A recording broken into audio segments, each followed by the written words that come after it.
Hello dear friends, प्राचीन काल से समय यात्रा करके आया हुआ आपके चैनल विश्व गुरु इंडिया का काल्पनिक पात्र मैं HM309 आपका स्वागत करता हूं। Welcome dear friends. इस छेरछेरा त्योहार मेरा आपसे एक छोटा सा रिक्वेस्ट है कि कृपया आप छेरछेरा त्योहार से प्राप्त बीजों को व्यर्थ समझकर, रजगा समझकर ना बेचें। उन्हें बेचने से पहले उनके वास्तविक महत्व को, उनके प्राचीन मूल्य को अवश्य जान लें, क्योंकि उन्हें बेचने से हमारे प्राचीन विद्वानों का, हमारे प्राचीन महागुरुओं के ज्ञान का, उनके प्रयासों का अपमान होता है। क्यों, कैसे, आइए जानते हैं।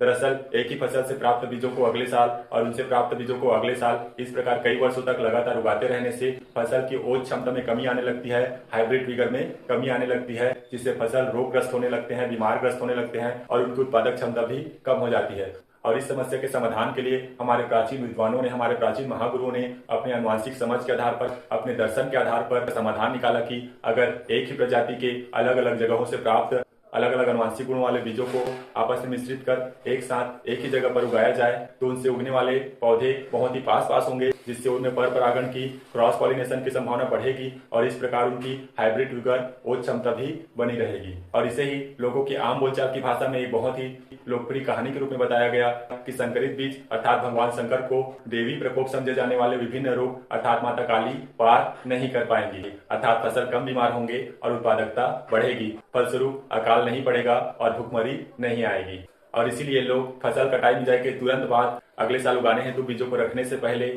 उसी प्रजाति के, उसी किस्म के अलग अलग जगहों से बीज प्राप्त करने हेतु आसपास के गांव में जाने लगे, उसी प्रजाति के बीज मांगने लगे और अन्य लोगों के द्वारा मांगे जाने पर स्वयं भी देने लगे। और यही बीजों को आपस में मिलाकर संकरित पौधा, संकरित बीज तैयार करने की प्रक्रिया, क्रियाकलाप आगे चलकर छेरछेरा त्योहार के रूप में बड़े ही धूमधाम से, बड़े ही हर्ष उल्लास के साथ, उत्साह के साथ मनाया जाने लगा, जिसे आज वर्तमान में हम पर्याप्त जानकारी के अभाव में केवल अन्नदान पुण्य के त्योहार के रूप में, आपसी भाईचारा और सौहार्द के त्योहार के रूप में मनाते हैं और बीजों को संकरित करने की उस प्रक्रिया को भिक्षा मांगने के क्रियाकलाप के रूप में, परंपरा के रूप में निभाते हैं। तो डियर फ्रेंड्स, हमारे प्राचीन विद्वानों के, हमारे प्राचीन महागुरुओं के उस अनुवांशिक ज्ञान को, उस दर्शन को, उनके प्रयास को सम्मान दीजिए और स्वयं भी भारतीय होने का गर्व महसूस कीजिए। और यदि यह वीडियो अच्छी लगी हो तो एक लाइक अवश्य कर दीजिए और अपने दोस्तों को भी बताइए कि पूरी दुनिया भारत माता को विश्व गुरु क्यों मानती थी। और यदि हमारे हिंदू धर्म में, हमारे प्राचीन भारतीय संस्कृति में, सनातन सभ्यता में निहित मूल्यों को, महत्वों को, उनके पीछे छुपे हुए वैज्ञानिक कारणों को